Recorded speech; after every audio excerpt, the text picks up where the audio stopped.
بونال فیسٹیول کے سلسلے میں وزیر افزائش مویشیات تھرسانی سرینواس یادو کی صدارت میں اجلاس منعقد ہوا، جس میں بونال فیسٹیول کے انتظامات کا جائزہ لیا گیا۔ اس اجلاس میں ریاستی وزراء محمد محمود علی، سبیتا اندرا ریڈی، چیف سیکرٹری سومیش کمار، ڈی جی پی مہندر ریڈی، شہر کے ارکان اسمبلی اور دیگر نے حصہ لیا۔ اجلاس میں فیسٹیول کے مختلف امور پر تفصیلی طور پر تبادلہ خیال کیا گیا اور عہدیداروں کو مختلف ہدایات بھی جاری کی گئیں۔ పెద్దలు ఇంద్రకరణ్ రెడ్డి అన్న గారు, గౌరవ హోంశాఖ మార్షల్ మహమూద్ అలీ గారు, దోనిమల్లి విజయలక్ష్మి గారు మేయర్ గారు, డిప్యూటీ మేయర్ గారు శ్రీలత శోభన్ రెడ్డి గారికి, శాసన మండలి సభ్యులు ప్రభుత్వ విప్ ఎంఎస్ ప్రభాకర్ గారు, అదేవిధంగా డీజీపీ మహేందర్ రెడ్డి గారికి,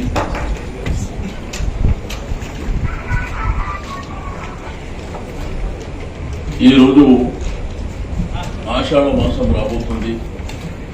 వచ్చే నెల 1వ తేదీన ఆషాఢం ప్రారంభమవుతున్నటువంటి సందర్భంలో ఒక ఉన్నత స్థాయి సమావేశం ఏర్పాటు చేసుకోవాలని గౌరవ సీనియర్ ఆఫీసర్స్ మరి అందరూ పెద్దలందరూ ఇక్కడే ఉన్నారు.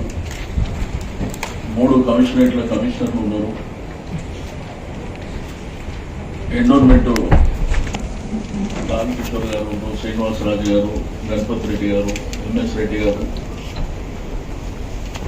కలెక్టర్ గారు, వాటర్ వర్క్స్ ఎండీ గారు, రెవెన్యూ శేషాద్రి గారు, గౌరవ శాసనసభ్యులు, కార్పొరేటర్లు, అన్ని దేవాలయాలకు సంబంధించినటువంటి చైర్మన్లకు, పబ్లిక్ సర్వీస్ కమిషన్ మెంబర్, దేవాలయాల కమిటీ సభ్యులకు, ఉజ్జయిని మహంకాళి, అదేవిధంగా గోల్కొండ కానివ్వండి, గౌలిగూడ, అంబర్పేట్, అన్ని ప్రాంతాలకు సంబంధించి మా జిహెచ్ఎంసీ కమిషనర్ గారు, జోనల్ కమిషనర్స్, వారి సబార్డినేట్స్ అందరికీ కూడా మనస్ఫూర్తిగా అభినందనలు తెలియజేస్తూ, అనగానే ఈ భారతదేశమే కాకుండా యావత్ ప్రపంచంలో కూడా ఒక ప్రత్యేకత ఉంది. అయితే తెలంగాణ ప్రభుత్వం వచ్చిన తర్వాత గౌరవ ముఖ్యమంత్రి గారు స్టేట్ ఫెస్టివల్ కింద అనౌన్స్ చేసిన తర్వాత ఈ రోజు 12 పండుగ చాలా గొప్పగా జరుపుకోవడం, గవర్నమెంట్ టెంపుల్సే కాకుండా ఒక 3000 టెంపుల్స్ కు ఆర్థికంగా కూడా సపోర్ట్ చేయడం ఈ దేశ చరిత్రలో ఎక్కడ లేదు. ఎందుకంటే ఎండోన్మెంట్ యాక్టివిటీ గవర్నమెంట్ యాక్టివిటీ కాబట్టి కొంత డబ్బులు సమకూర్చడం జరుగుతుంది.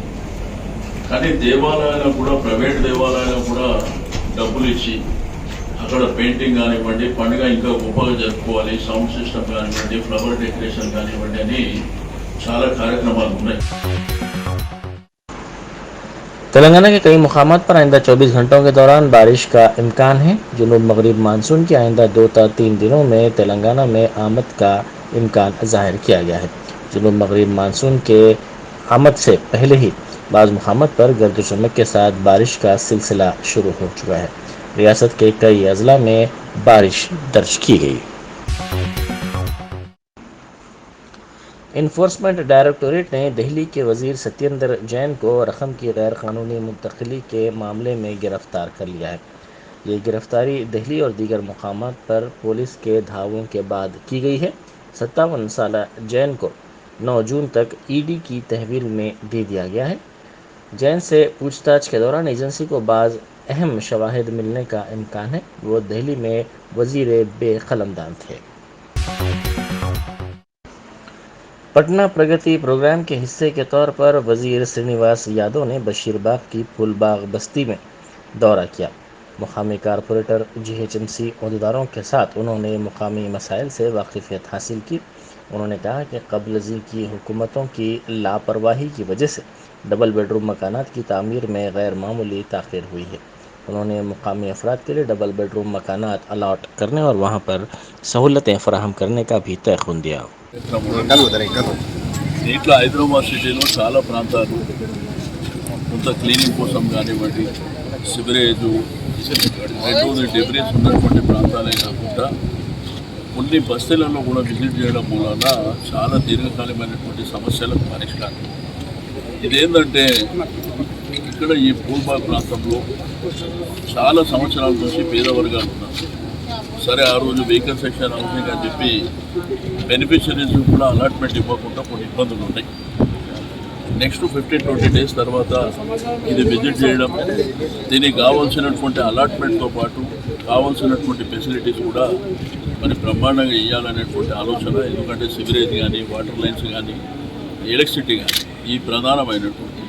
రెండవది ఇక్కడ గ్రౌండ్ కూడా బ్రహ్మాండంగా ఉంది. పిల్లలు ఆడుకోవడానికి ఒక మినీ స్టేడియం లాగా దీన్ని కూడా మరి తీర్చిదిద్దడం జరుగుతుంది. బట్ సమస్యలు చాలా ప్రధానమైనటువంటి సమస్యలు. ఇక్కడ ఒక కమ్యూనిటీ హాల్ దాన్ని కొంతవరకు తయారు చేశారు కానీ దాన్ని కంప్లీట్ చేయలేకపోయారు. దానికి కూడా ఒక 50 లక్షల రూపాయలతో బ్రహ్మాండంగా చేసి బస్తీ వాళ్ళకి ఇవ్వడం జరుగుతుంది. 10-15 డేస్ తర్వాత ఏంటంటే బస్తీ కమిటీ అందరినీ కూర్చోబెట్టి దీంట్లో ఏంటంటే చాలామంది అభిప్రాయం ఏంటంటే ఫస్ట్ ఆ లిస్ట్ ఏందనేది ప్రజల సమక్షంలో పెట్టాలనేటువంటి. డెఫినెట్గా అది పబ్లిష్ చేస్తాం. చేసి ఎవరైతే జెన్యూన్గా ఉన్నారో ఒరిజినల్గా ఉన్నటువంటి వాళ్ళకి అలాట్మెంట్. ఎందుకంటే ఇది ఎప్పుడో 15-20 సంవత్సరాల క్రితం జరిగినటువంటి, కానీ ఇప్పటికి అలాట్మెంట్ లేక వాళ్ళు ఇబ్బందులు పడ్డారు. వన్స్ అలాట్ तेलंगाना के 3 कापू तबकात कोकापेट में 9 जून को इज्जत नफ्स इमारत की पूजा के सिलसिले में शिरकत करेंगे। रियासती वजीर गंगुला कमलाकर ने कापू तंजीमों के ज़िम्मेदारों के साथ इजलास मुनक्किद करते हुए इन तबकात की तरक्की के लिए मुख्तलिफ पॉलिसियों और किए जाने वाले इक़दामात पर तफसीली तबादला ख्याल किया। उन्होंने कापू तंजीमों पर जोर दिया कि हुकूमत कापू और इससे मुताल्लिक़ तबकात की फलाह बहबूद और तरक्की के लिए पाबंद अहद है। वज़ीर तालीम सबीता इंदिरा रेड्डी ने इंदिरा रेड्डी इंटर डिस्ट्रिक्ट कबड्डी मुकाबलों में नुमायां मुजाहरा करने वाले खिलाड़ियों में इनामात की तकसीम की। लड़कों की टीम में जोगू लानबा गदवाल की टीम ने रंगारेड्डी टीम को शिकस्त दी, जबकि नलगुंडा की लड़कियों की टीम ने सूर्यापेट को शिकस्त दी। उन्होंने साथ ही रनर अप टीमों को भी मुबारकबाद पेश की और कबड्डी एसोसिएशन से नेक तमन्नाओं का भी इजहार किया।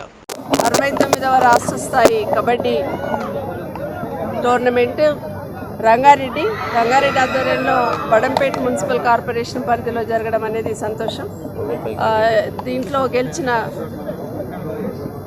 జోగులాంబ గద్వాల్ డిస్ట్రిక్ట్ సంబంధించిన కబడ్డీ ప్లేయర్స్కి అభినందనలు తెలియజేస్తా ఉన్నాను. రన్నర్ అఫ్గా నిలిచిన రంగారెడ్డి వాళ్ళకు కూడా అభినందనలు తెలియజేస్తున్నా.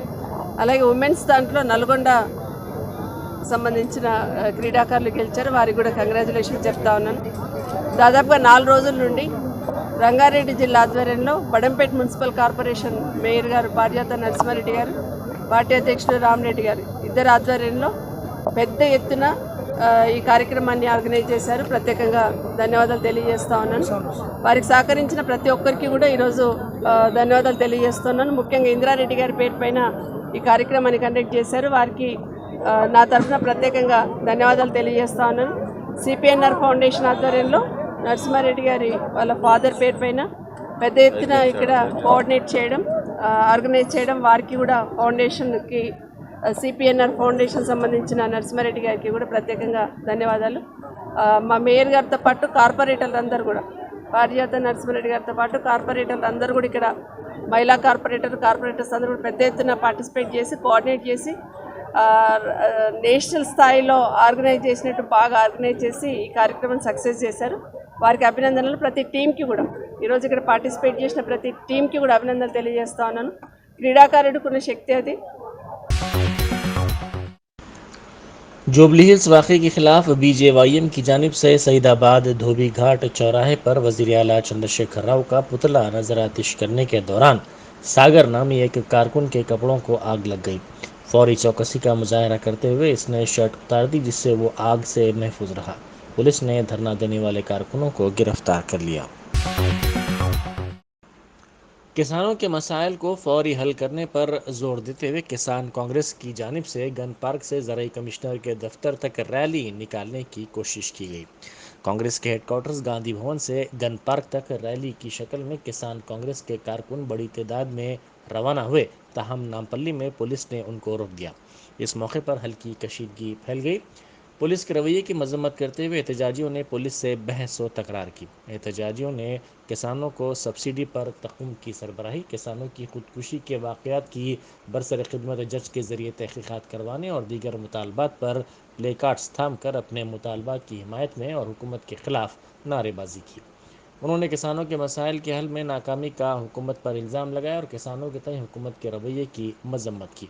कई एहतजाजी सड़कों पर पुलिस की गाड़ी के सामने बैठ गए, जिसके नतीजे में पुलिस को उन पर काबू में करने में काफ़ी दुश्वारी का सामना करना पड़ा।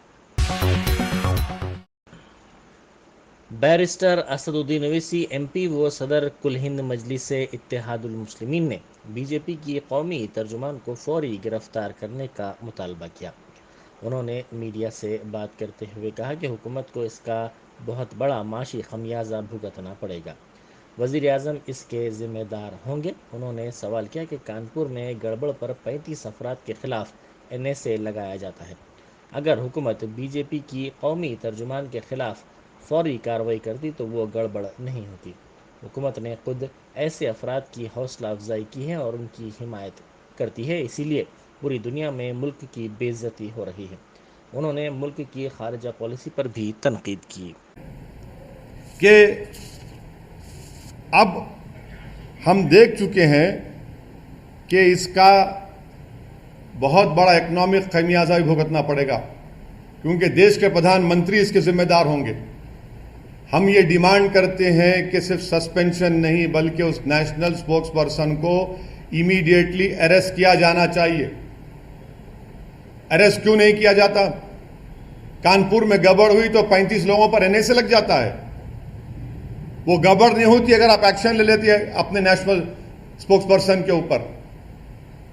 और आप हमको, ये तो RSS की आइडियोलॉजी शुरू से रही कि भारत का मुसलमान, अरे हमको क्या करना है इन फॉरेन कंट्रीज से?